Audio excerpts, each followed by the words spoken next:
Timothy here. How's it going? Thanks again for coming to my studio. I really appreciate it. This is part 5 of painting the portrait in airbrush. This little portrait here I've been working on. I'm really proud of it, and I'm happy to share it with everybody. Just the techniques I use, the step-by-step, what my thinking process is, all of that. And we'll be going over changing edges, using colored pencils, the addition of white with orange to create the white, soften things up, go back for the hard edges. You want to get that nice soft look, so that's what we'll be working on today. If you are new to this channel, we do portrait demonstrations in airbrush, pencil, and also in pastel. So please go ahead and subscribe. You'll enjoy all the videos that I do. Hit that subscribe button for future videos. Without further ado, let's go to the video.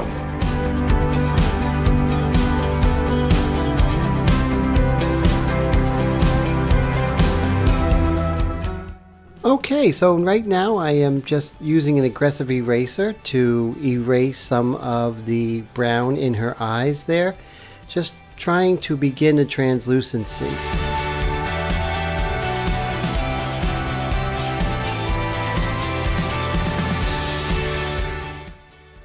Back to the airbrush, I'm just going ahead to re-establish some of the darks on the other side of that iris. I hit the translucency part before, now I'm just going in and reiterating those darks.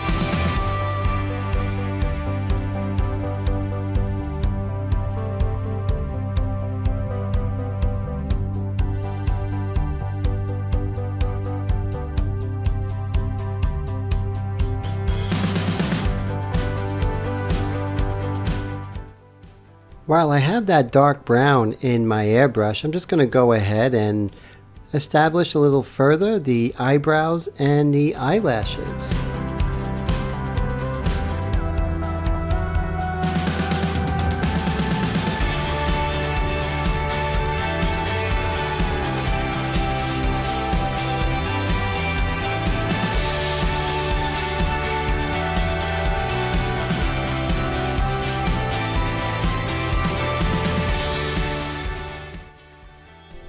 Since I already established those really dark darks in the eyes, I'm using a razor blade and I am just scraping the outer layer of paint to establish the highlights in the eyes. Very, very cool technique.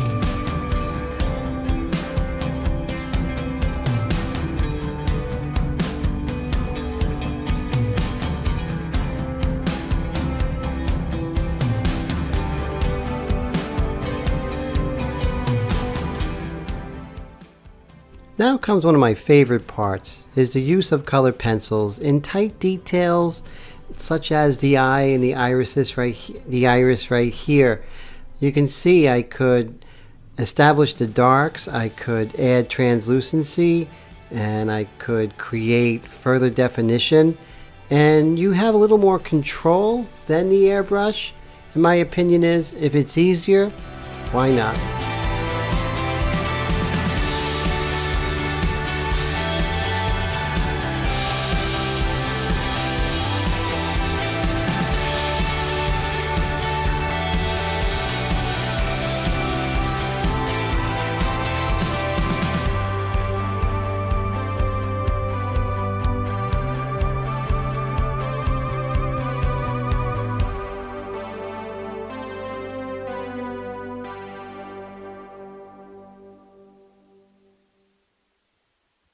You promised me to tell if there's anything haunting you.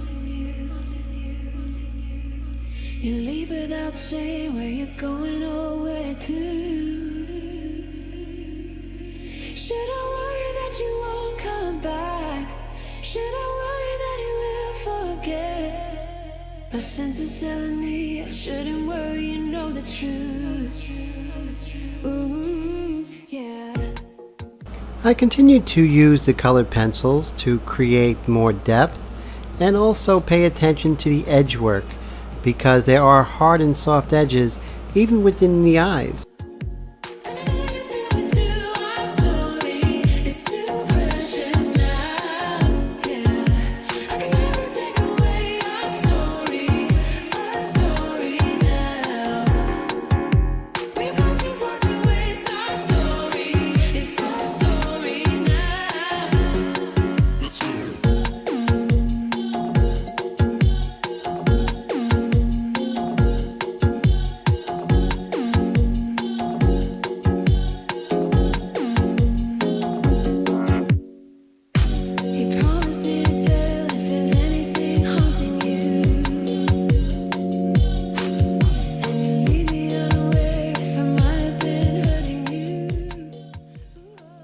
Now back to the airbrush to re-establish some of the dark brown in her iris and kind of softening those edges that the colored pencil left. I shouldn't worry, you know the truth. Once again, since I do have that dark brown in the airbrush, why don't I just further develop the eyebrows.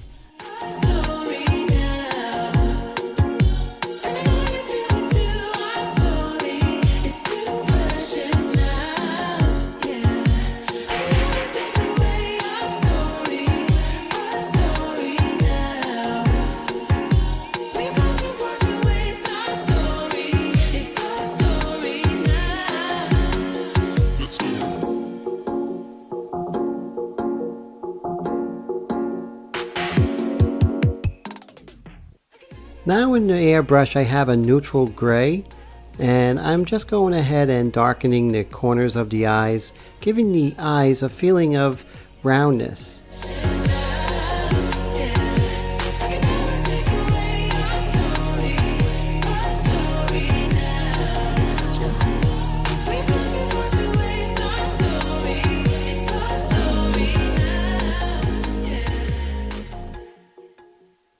This gray in the white of the eyes is far too cold and harsh, but I don't worry because as a pastel painter, I always adjust after I put the color in, so it's no problem at all. Actually, it's preferred to work this way.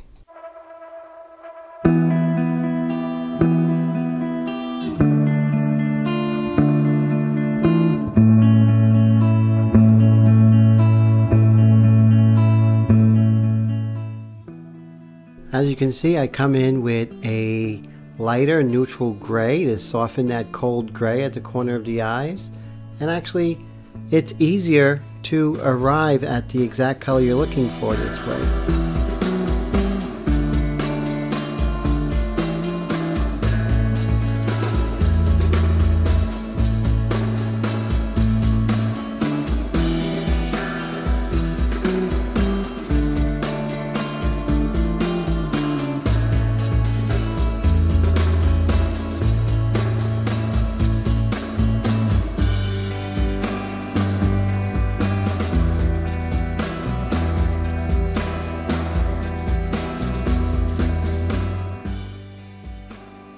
Finally, I come back with the airbrush with a very warm gray and just soften up all the transitions.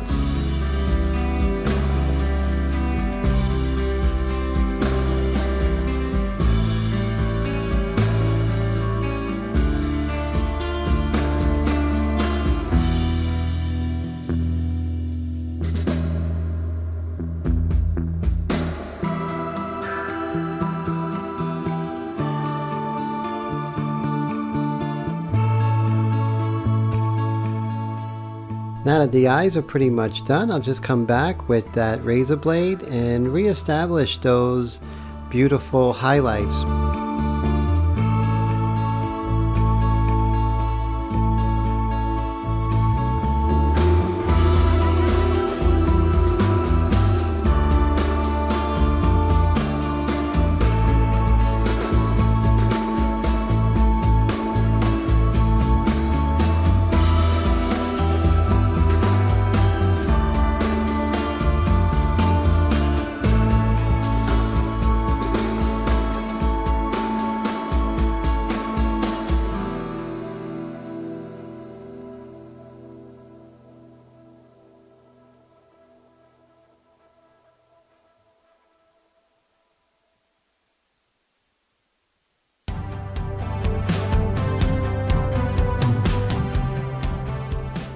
Time to move on. We don't want to stay in one place at one time too long. So now we take some of that black and some of that brown color, mix together and soften some of these really hard edges. Now edges are so important. I did a video of that I think in May, so definitely check that out.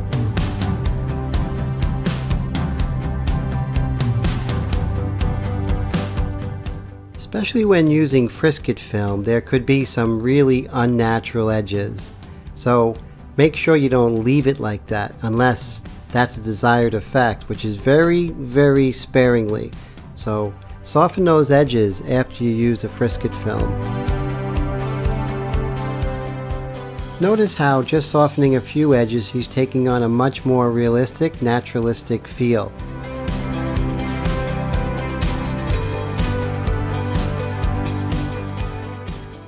Here with the airbrush, I'm painting in some of the cast shadows made on her forehead from the crown. I'm using semi-transparent color, and I'm just making sure I'm noticing the abstract shapes of that cast shadow, and also that it isn't so hard-edged, kind of soft-edged.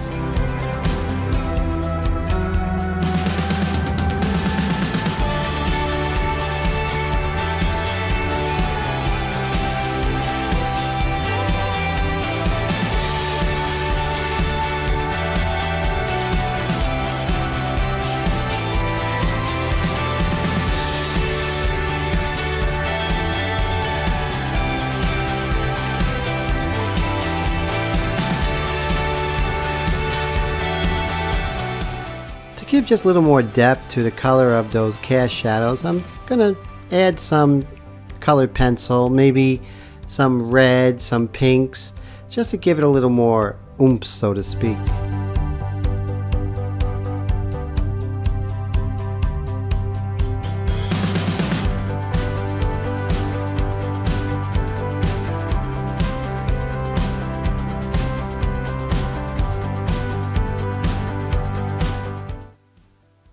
With a mixture of zinc white, which is a thinned out white, and some orange, just a couple of drops, a little bit of yellow, this mixture allows me to go ahead and lighten up some of the areas to create more depth and sort of put detail into the features, such as the cheek, the lip area. So this is a very important step, and it sort of gives this softness to the airbrush painting. And what I'm actually going to do is I'm going to actually go over the whole painting with this mixture just to soften everything up, so I can come back in and define it once again. And by now everyone knows my philosophy of constantly moving around. So now we're going to go ahead and attack the lips, so to speak. And I'm using a sort of a burnt sienna and looks like a mauve colored pencil to pretty much get the line between the upper and lower lips. I find I have much more control over this, and I can always soften it up with the airbrush later. The upper lip is almost always darker than the lower lip. So now I'm just taking the airbrush and I'm just establishing the darker value of the upper lip.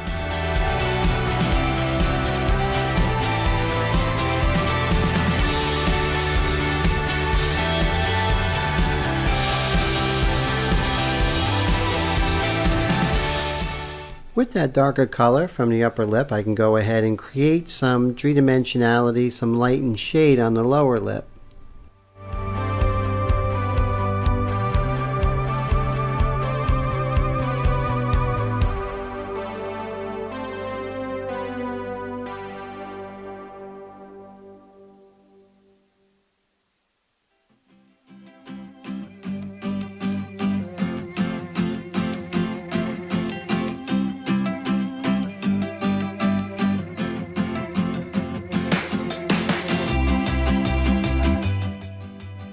Once again, using that aggressive eraser I used early in the painting, it's a great tool for softening up some of those hard lines that are in the lips, and it really does help a lot.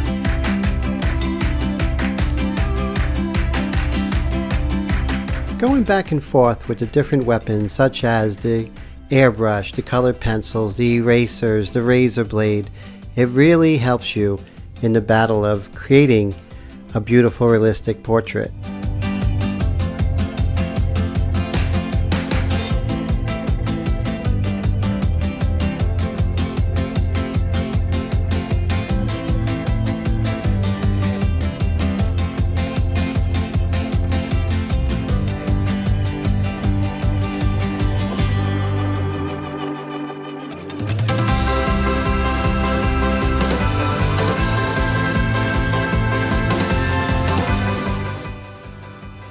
That same wonderful technique I used with the razor blade for the eyes, I'm able to establish some really beautiful highlights, those long thin highlights in the lips.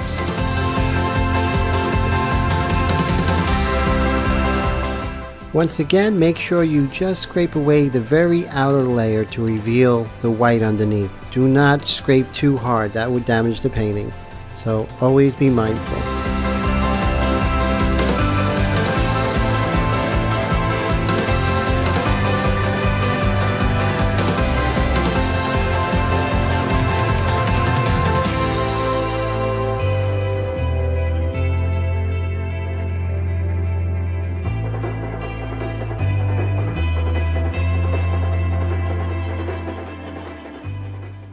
Once again, reintroducing the aggressive eraser to go ahead and soften some of those highlights on the lower lip and also create some depth on the upper lip. And now with the airbrush is also my goal of softening some of those harsh edges. You don't want anything too harsh.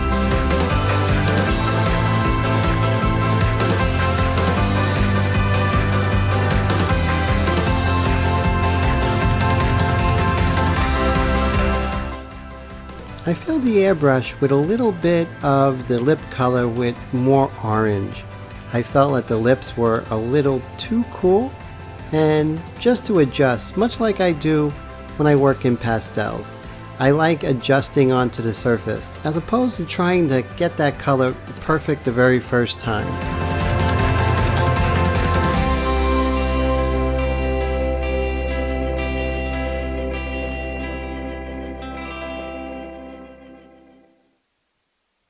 This was a very good session, so stay tuned for part 6, where we go ahead and work on the edges of the hair and the flowers in her crown. Pretty cool. Well, I hope you really enjoyed part 5 of painting the portrait in airbrush. Part 6 is coming up within a couple of days, and what we're going to do is we're going to soften the edges of the hair out here, maybe work on these flowers and maybe come in some definition. So we're really going to go pretty far with this until we're done. Maybe tighten up the background, so to speak, but we're gonna have a good time. So I look forward to it. I hope you're looking forward to part 6. So hit the like button, hit the subscribe button, and that little bell icon so you won't miss it. This way you can follow along. Airbrush is not as scary as it looks, and with me, if you have any questions, please go ahead and go ahead and leave a question in the description field. All the supplies are going to be in the comment section. There's Amazon links, so I get a little tiny little commission, so go ahead if you're going to buy it anyway, and I appreciate that. So it is Monday night, actually Tuesday morning. So I hope you have a great rest of the week. Thanks so much for stopping by to my studio. Take care.